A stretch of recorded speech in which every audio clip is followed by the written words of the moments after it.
Woza, talking Chiefs by Soccerbeat. Umjaka here, hanging out with the legend himself, Peter du Toit. Seppo can't join us. So you're going to have to pretend Seppo is Peter tonight, and I'm Peter. Hey, Pete, man. Pete, I blinked and I saw the scoreline.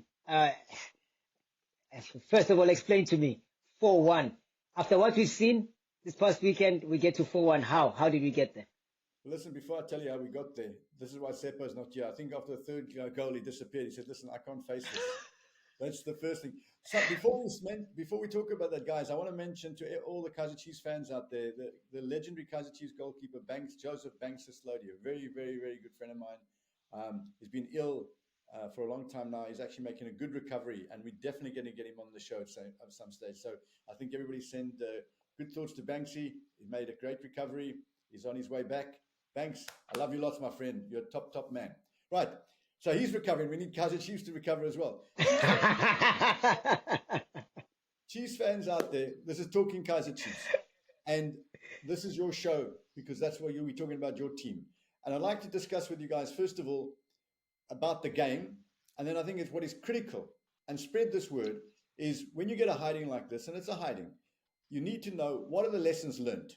We've got to look very carefully and clearly at the lessons and how do we make certain that these lessons don't happen again. And, don't say this is a once-off, because by saying that, you don't learn lessons. So, but let's first of all look at the game. Kaizer Chiefs, well, let's talk about Nabi's after-match comments first. And Nabi's after-match comments basically was not making excuses, but the excuse is we were very tired because we played on the weekend and we just had another game now. Now, that's not the reason why the team lost. Yes, they may be tired, but the thing that I don't like about that, Chiefs fans, is that on the weekend he said, "I want to commend the fitness coach and our support team because this team is super fit and they've got us in top class condition." Suddenly, they're not that good, and the team's not in top class condition. The bottom line is, all over the world, teams play weekend and then midweek, and sometimes they have 2 games, sometimes they have a longer rest, and so on and so forth. But the bottom line is, if you look at the discrepancy on the table between the two teams, this is a game that Chiefs should have won. They went into this game on form. I don't buy the tiredness thing. Obviously, players do get tired, but that's not an excuse I expect from a Kaizer Chiefs coach or a Kaizer Chiefs team, even if they were tired. So that's the first thing. But now let's look at, if you watch the game, and most people did, and those who didn't watch the game, one of the biggest problems was this: SuperSport got too much space. They didn't find space. Chiefs just gave them too much space. Now, again, someone may say you give space when you're tired. But those who played the game at the highest level will understand the following, is that space, football's about space. Yeah. It's not about when you got the ball. It's when you don't have the ball. Don't have the ball. Because most of the time you don't have the ball.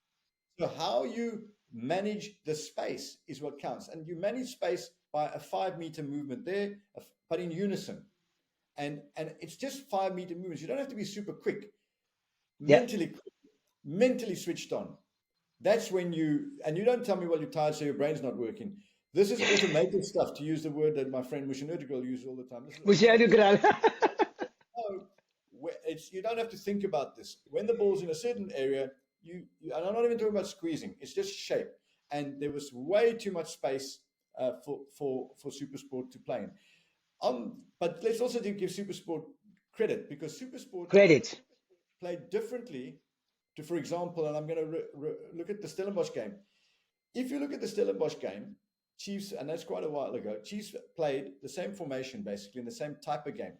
But the difference is, and this is going to be one of the lessons I'll talk about, the difference is Chiefs were playing against a team that played on the counter. This SuperSport team, yes, you can say they played on the counter, but they played wide and they got crosses in, and they used all the space that Chiefs gave them. Chiefs, whereas Stellenbosch are a team that sort of holds, then breaks quickly, almost down the middle. Whereas SuperSport exposed Chiefs on the flank, so much so that he basically took off his fullbacks, or his fullback, I should say. But it wasn't only, I'll give you the reason why the fullbacks were in trouble, and it was not because they were playing badly. So the biggest mistake here was giving SuperSport way too much space from the very start. And obviously they got into they started off badly, but then they got back into the game with an equalizer. And what do? A lack of concentration. Now again, the coach may say, well, tired, you lose concentration. But concentration is up here. Legs what get tired. Even if you're tired, when you're fully focused on a game, concentration, you don't lose focus. And it's almost like a boxer. His legs can be going, but he'll keep. Stay on my feet. I've got to stay on my feet. And that's the same kind of thinking. Especially when you score a goal, that's when you're at your most weak, because people lapse at it. So what the biggest takeaway from the actual game, Chiefs fans out there, is Chiefs gave SuperSport too much space, and Chiefs were not concentrating defensively, in particular when SuperSport had the ball. But those are not particularly the lessons that were that have to be learned from this. And I think that if we look at the first lesson that this game has got that we've got to think about in this game, and it's a very important one, is that the fact that your formation is working and that the 11 you pick won a game does not necessarily you use the same formation and the same team for the next game, because the next game is a completely different environment. So I think Nabi had it in his head, this is my starting 11, Moby on the left, Lilepo on the right, Morris up front, Sirino as a 10, and my two midfielders and my back four. That worked against Stellenbosch. What happens is, I can tell you now, every team has got analysts. Movement. Except Magis. Yeah, except Magesi. But now they got Owen there, so maybe he has got one. So what every team does, and I talk to the analysts, I talk to the coaches, every team knows exactly how each other's team plays. So you've got to mix it up. And to me, that's one of the weaknesses here. In Chiefs are not mixing it up. You know how Chiefs are going to play. Therefore, you become easier to plan against. So the first lesson is, I think, for Nabi and Chiefs going forward, and Chiefs fans, think about this. And I'm willing, please, if you disagree, send in the comments. There's a two-way street. The first mistake is you've got to know that teams are watching how you play, and you've got to mix it up a little bit. Yes, the old saying, don't change your winning team, but let me tell you something. That saying came before there was TV. That came before there was cameras all over the place, and there were no analysts. Now you've got to mix it up. That's the first lesson. Second very, very important lesson for Chiefs is Sirino. You cannot play Sirino. If you play Sirino as a 10, and you've got a big pitch like FMB, which is probably the biggest pitch, you cannot have your two wingers absolutely wide. Absolutely, yeah. You can when you're bombing forward, but you've got to be in a situation where when they lose the ball, they contract. And unfortunately, in this game, Sirino, you can, if you watch him, if you did a camera watch on Sirino only, and I watched Sirino very closely in this game, good going forward with the ball, superb. One of the best in the league going forward with the ball. You can go past players easily, can find a pass. But the minute he loses the ball and it breaks down, he drops his head, he does a shrug, and he turns, and it's a slow jog back. That means you've got one man out the game. So Sirino's best position for Chiefs is wide right or wide left. Less risky. 100%, Sizwe, 100%. There are games that you can play him as a 10. That's a game that you're going to get tons of possession. Or the team, which is the same thing, is not going to attack you. They're going to sit back, and you'll have possession, and they will counter you, but they're going to counter you almost regardless of whether Sirino runs back or not, a bit like Stellenbosch. So the lesson is here, don't play Sirino at 10 if teams are going to come at you, because they're going to come through that midfield, and that you're going to be outnumbered. And if you're outnumbered in midfield, you lost the game. So that's the first thing. Sirino, wide left or wide right. And to Nabi's credit, after I think 34, 35 minutes, I can't remember the exact time, switched him. Nabi, and he brought in Shabalala. And they looked a lot better at that stage. But there was another problem. And that problem is the two wide men. When you got Pete, wait, hold on. Yeah. Before you go there, because that's the part I really want to be fresh. So I want to have a drink of water, because I want to hear you when you speak about that one. I'm really, really interested, because that was for me the one part I thought, the middle, everybody's got a trickster or someone smart to go through your middle, or every team has got that guy. They've got a Sirino, right?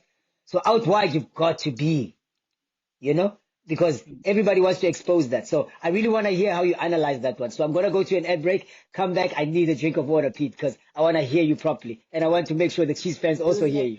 I'll see you after the ad break. Stick around too, Chiefs fans. There's a competition you can win. Kappa competition, 5,000 Rand up for grabs. 5,000 Rand. That's a vouch. That's a hamper full of Kaizer Chiefs merchandise. Only for you, Chiefs fans. So stick around. We'll give you the details at the end of the show. Pete has got a gang of lessons to share with you about this game. Let's go to an ad break. Ladies and gentlemen, George hopes he's cooked up the perfect multi-bet. But even if his bets start missing, George keeps smiling. You see, even with multiple misses, George knows he can still win big. A revolution, a revelation, a roaring masterpiece of betting brilliance. Imagine that, multiple misses on his bet slip, and George is still a big winner with the world's first bet saver from Betway.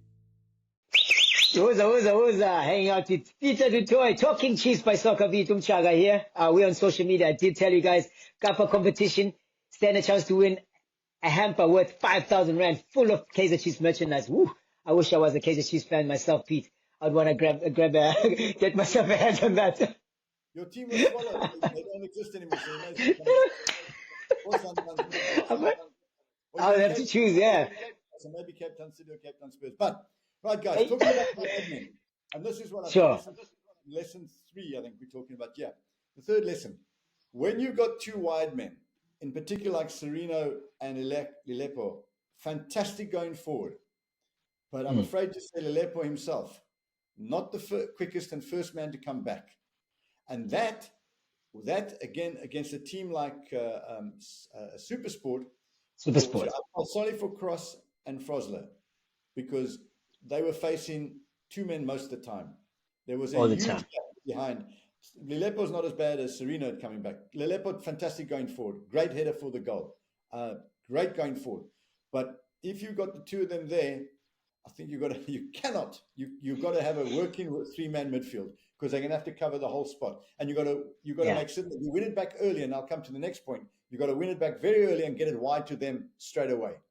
Because they are there, camping. Because as soon as you win it, you're going to play it out there because you're not going to look at for Morris because he's not the most skillful player there is.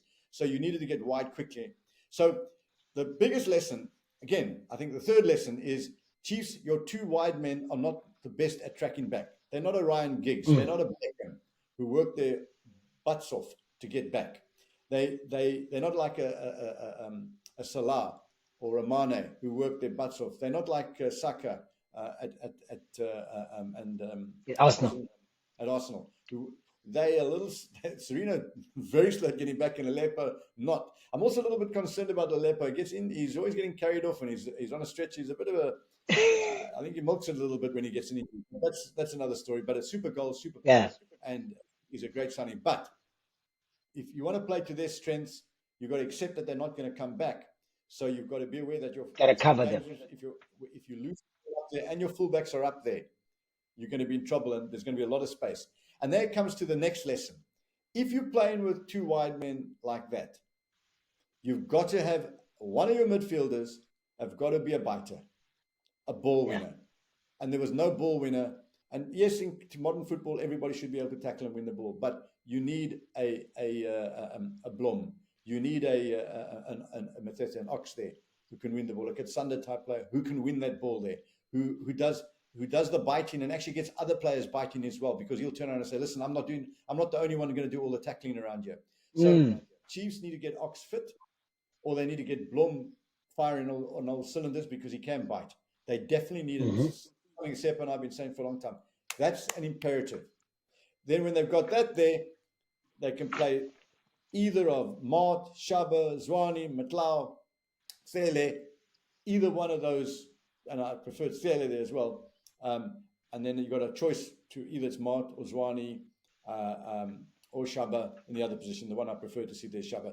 Then what will happen, once those five players know they're playing together all the time in almost like a flat midfield, then they understand the working. they'll be telling the wingers when to come back and when not to come back and so on. Or how far, or even how far, to come there, because I got you covered. Yeah, correct. Because then they can, inverted commas, cheat. Because it's not in their game. You can't teach an old dog new tricks. Lilepo is 28, Sirino's 103. They're not going to get the new tricks.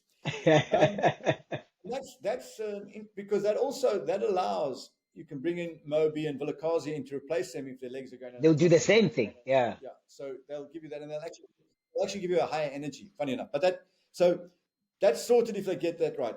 The fifth point, and this has got to be sorted out, lack of discipline. You cannot have Sirino behaving like he did. The game got already there was too much space in the field. By getting sent off, Chiefs players don't get sent off. You do not get sent off. Love and peace. You've got to keep your head. You've got to keep your head in a big team, because when your players lose, when a player loses his head, besides you can get taken off or sent off, you're down to 10 men. It upsets the rhythm of a team, because every now and again they're going to kick him and so on and so forth. So discipline better. I'm also not happy with a lot of the tackles that are flying in there from Chiefs. I think like Doughty standing on people's feet and stuff like that. There's a better way to play the game, but it needs a bit more discipline. The other point, Morris is a stopgap. I'm ticking the boxes here, Pete. I'm ticking the boxes here on lesson number 4. No, we're on to number 6 now. You can't count. 6 now, yeah. Sorry. I'm on the second segment, yeah. Lesson 4, yeah. Morris is a stopgap striker. Chiviaro is not going to do it either. That is the number one signing Chiefs have got to make. They've got to definitely make that signing, because if they don't have that signing for next season, they're going to struggle as well. Morris works hard. He's a fantastic player. He signed a 3-year contract. He's going to be a great squad player.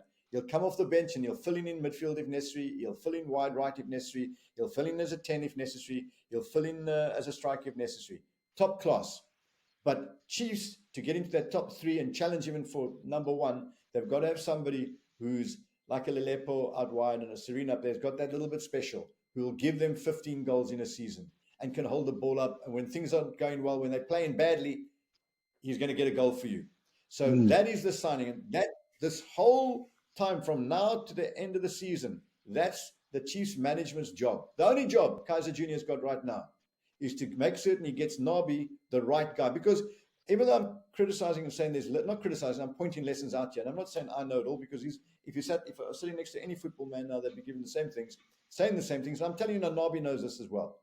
But the other stuff Nabi can fix. Yeah. That Nabi can fix. But Nabi cannot fix the 6th lesson. And that's the lesson for Kaizer and Kaizer Jr. is that you've got to get not a guy that may make it. This has got to be an absolute certainty. This has got a guy who's scoring goals for fun, and he wants to come and play in South Africa for Kaizer Chiefs and give him the big money that he wants. You've got to get the right guy. If you don't get the right guy, Chiefs will not, because even, by the way, today, not playing well, that kind of striker, because he's so good, create something magic, yeah. Create something magic. So that's needed. Then I'm sorry to say, the 7th point, what lesson learned. And this lesson I'm worried that is not going to be learned, a goalkeeper. Vuma, Peterson, and Twari. They're all similar. Vuma is probably the best of the 3. But that goal SuperSport scored when he parried it, no. A goalkeeper's got to let the team feel they need a striker, they need a Kune, a Brian Beloy. Chiefs have always had top keepers, a Ron Fernandez, I can name go on and on and on. They need somebody at the top and at the back.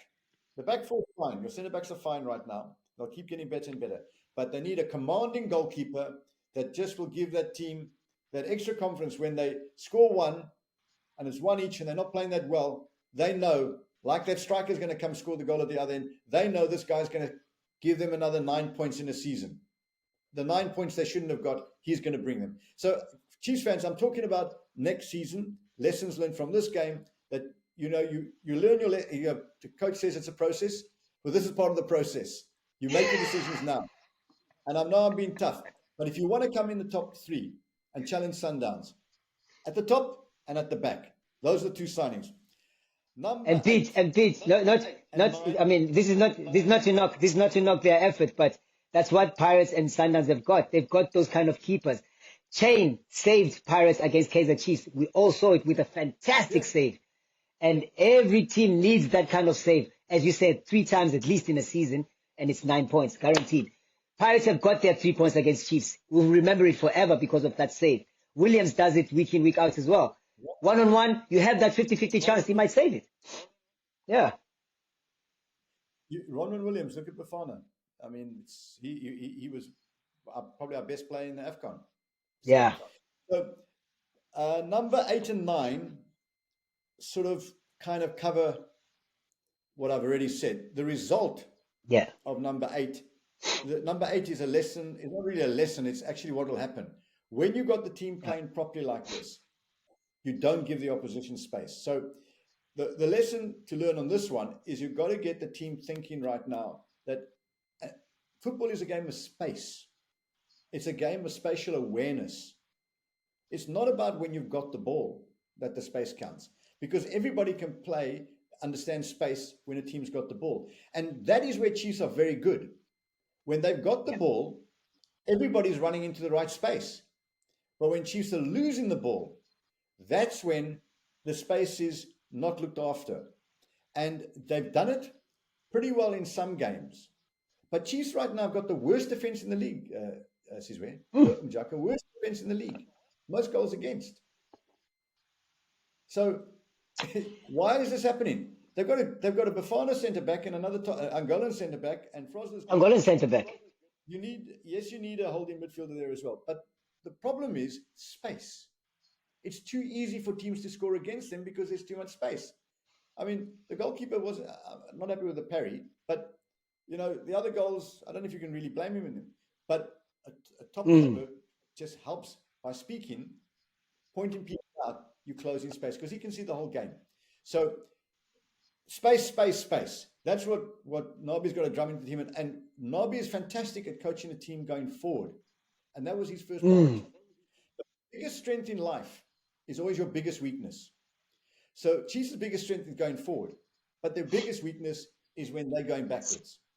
And so that's what Nabi's got to work on in training, in my opinion, and I've been around the block in football, is that working on the space. But the problem for the defenders, if you don't have your wingers and your number 10 coming back, then your poor midfield is covering too much space, and then your fullbacks and your centre backs are basically in no man's land. So then the last point, and this is something I want you to think about.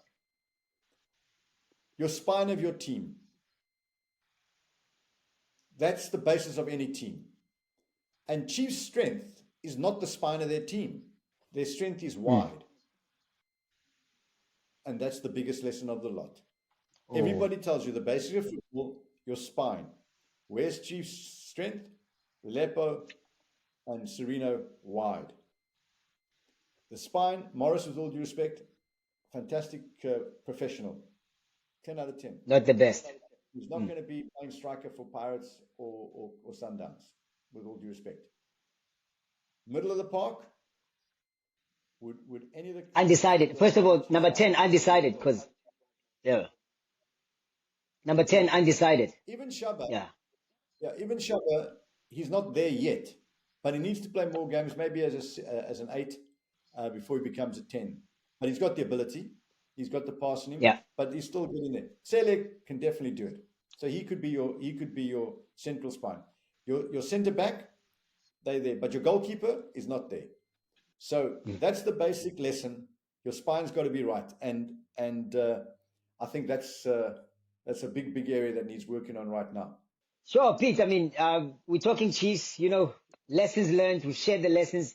Let us know, man, if you agree with the lessons as well. You don't have to agree with everything. That's why we're here. It's a two-way street with you, the fans. We do this as well to share and give you food for thought. But Peter is not always right, so I'll leave it up to you. Pete, they played against they played against a team here, SuperSport United. We talked Chiefs. We dissected everything that they need to do. But SuperSport United, commendable. Well, listen, first of all, 10 out of 10 for Gavin Hunt, ex-Kaizer Chiefs coach. Must have given him great pleasure. He's done the double over them. And that was Gavin's 999th game. His next game against Arrows is 1,000. I'll be sending him a bottle of champagne after that. 10 out of 10. If you look at the team, Bokenpool, I thought did very well. What's the name from Sundowns? I thought he was superb. He used the space well. Maboa, he used the space very well. And 2 Chiefs rejects. Nurkovic, first goal was very effective up front. Lucky with being offside for the free kick, could have been even worse. And Saili must have been pleased with his performance. Still got taken off, but 10 out of 10. He's done the double, as I say, over Kaizer Chiefs, and they're the ones that took advantage of the space and got their tactics right. And I think on the day, Gavin Hunt's tactics over Nabi's tactics, despite Nabi making changes, you've got one over. He's the new Chiefs coach, and I'm sure you must have enjoyed that. But it's all not lost. As Nabi says, it's a process, but the process took a little bit of a knock today.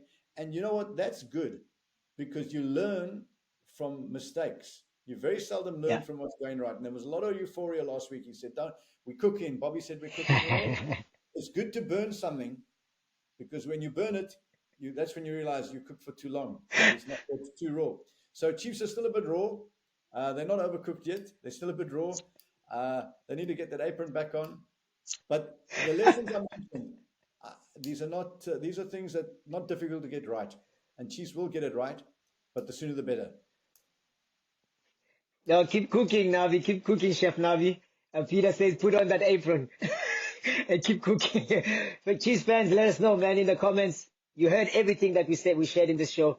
It was a fantastic insights, Pete. I mean, as I said, I was very obsessed about the wide play. I'm happy to have heard about that, because that was a big focus for me. But I've learned so much else that I didn't really take note of.